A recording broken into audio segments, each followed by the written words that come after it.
what would be something that like maybe like a newbie investor wouldn't, Hmm. as opposed to a seasoned investor would catch in the due diligence process?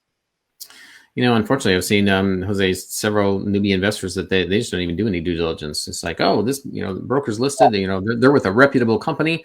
Why would I question anything that this broker puts out? And they go to closing without doing that. That is the first and biggest mistake.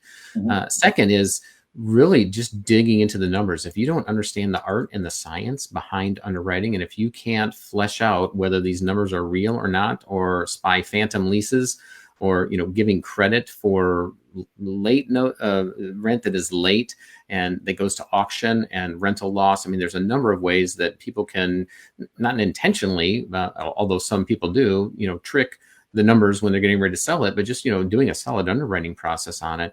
I think people are just doing a disservice not understanding and learning that process, and just waiting on the appraiser to give a number, or from what they've seen on the surface it looks good and the broker makes it sound like a great deal.